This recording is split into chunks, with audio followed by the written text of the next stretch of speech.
Okay, so here's how to make a fresh ironing board cover. Just for purposes of demonstration, I'm going to use the smaller ironing board.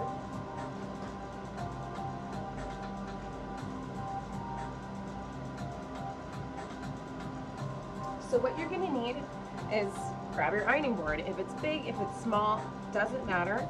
Grab your ironing board as it is. Mine has this cover that's kind of gross, but it's also like secured onto the board. It also is made of this weird particle board, so you know, for now I'm just going to leave this on there because I'm going to cover it in another layer of batting. Okay, so the ideal fabric to use when you're making your ironing board cover is cotton muslin. You really don't want to use any material that's going to melt underneath your iron. You want to use something that's pretty stable and pretty sturdy. So let me get a pen.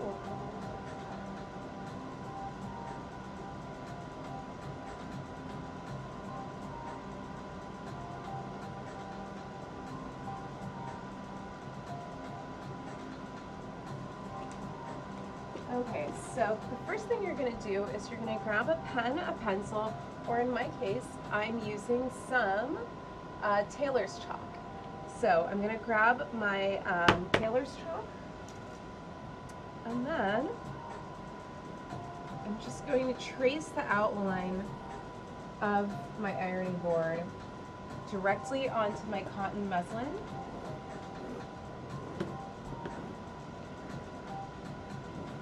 Alright, and now once I've got that traced, let me show you what that looks like.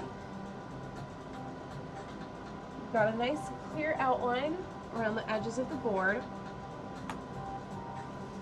So, the next thing to do is, now that we've got this outline, I'm just going to take a minute just to go over some of the important edges.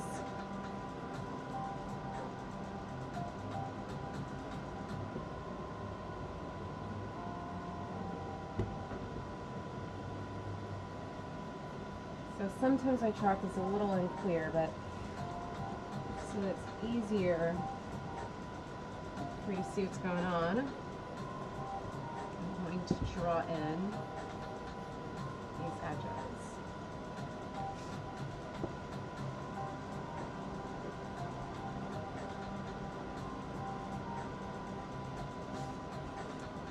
Okay, great. So now that I've got that drawn in,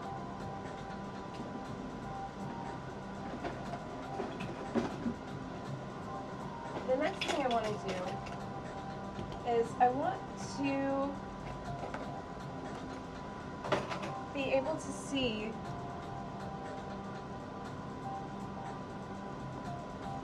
if there's any attachment points. Some irons have like an iron stand on one side or the other.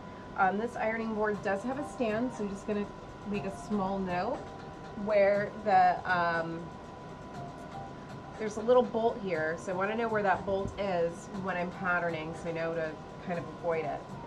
So now that we've got our basic shape, what we're going to do is we're going to attach our ironing board cover with elastic, but we also need an even border in order to attach our elastic. So there's two ways to do it. It's a lot like putting in a seam allowance. So the first way, which can be a little bit tedious, but it is effective, is to take a tape measure, and then what you're going to do is you're going to take your tape measure and you're going to measure from the edge of your outline. You're going to measure from there out by about 2.5 inches. Okay? And then what you're going to do is you're going to move your tape measure down and continue to mark every 2.5 inches. So essentially you're creating a 2.5 inch wide seam allowance. I also have another video that goes more in depth about how to create 4 different ways of creating seam allowances. So you can actually go ahead and see the video here. if you're curious about other ways to draw a seam allowance. So just scooting along, and then once you have all of your marks, you can sort of see the trend. You can take your chalk marker or pencil, and you can just go ahead and draw a connecting line. So you'll see that your pattern's going to get a little bit larger. Another way of doing this, and the method I prefer, is to take your tape measure, and you're going to take a compass just like this one, and then you're going to adjust your compass so that the distance between the points is 2.5 inches. So now that I know that distance, what I'm going to do next is I'm going to take this and I'm going to line it up right along the line, and then I can actually just go ahead and mark in a smooth motion exactly where the 2.5 inches puts me, all the way down the line. And the beautiful thing about using a compass to do this is that when you get to these more difficult areas, like when you get around to the corners, it's a lot easier to manage the corners, because all you do is you're just going to move your compass right along the edges, and then when you get back to the straightaway, you just go ahead and keep drawing. And once again, once you get to the corner, you get a perfectly rounded corner. There you go. And then you can just continue to go around just like that. All right. Okay. And I'm going to go ahead and finish up the nose.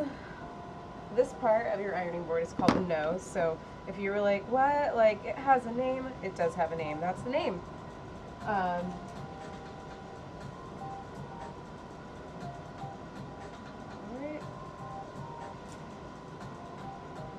Okay, so let me go ahead and continue. I'm going to find where my line is, and then I'm just going to put my compass right above. I'm going to get to the nose, do a little bit more of a curve. All right.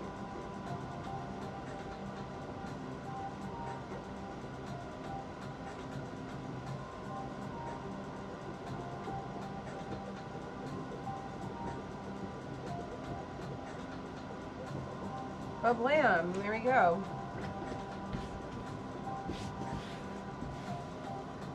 So now we've got our completed ironing board pattern.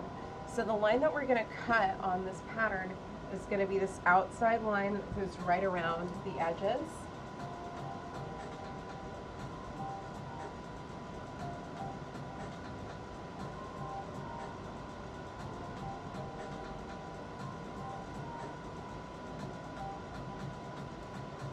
Actually,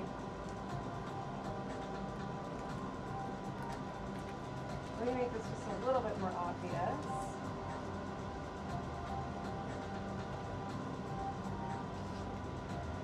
So I'm going to go over it, over the lines.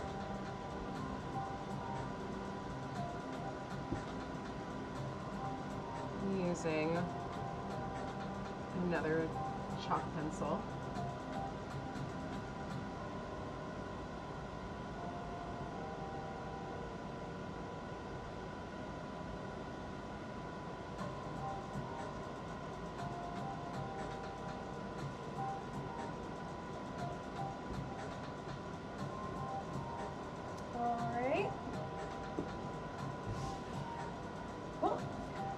So you're now done. This is your completed ironing board cover pattern. The next step is you're going to go ahead and cut out your ironing board pattern.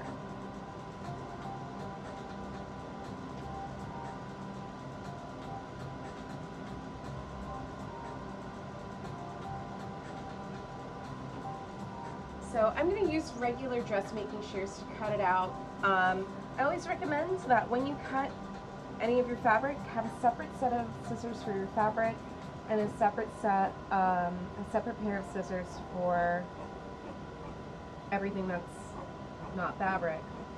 And the reason for that is certain materials will dull your scissors, and for fabric, you want to have really sharp scissors. And the other reason you want to have a separate pair is sometimes the things that you cut that are on paper, they have adhesives or gums or glues or tapes. Things like that will stick to the blades of your scissors, and over time you'll see that it like affects the quality of how you cut.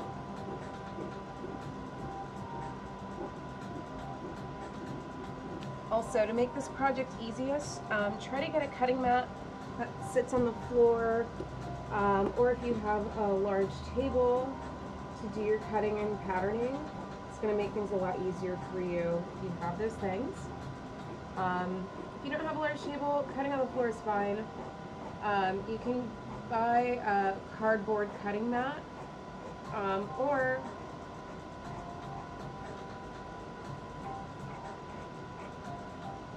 depending on what you're cutting, even a larger yoga mat is a good option. For slippery fabrics, I actually have a yoga mat that I unroll and put on my cutting table, because for really slippery fabrics, the grippiness of the yoga mat does a really good job of keeping the textile where I want it to be kept while I cut it. So we are now done. We have our completed pattern for our brand new ironing board cover. So here's the cover, and just to confirm, here's the ironing board.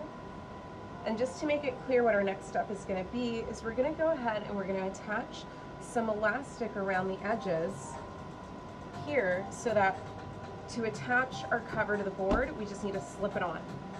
We're not going to do a drawstring, we're going to use elastic. Elastic is great because it keeps everything pulled in really, really well. All right, well, thank you so much for watching.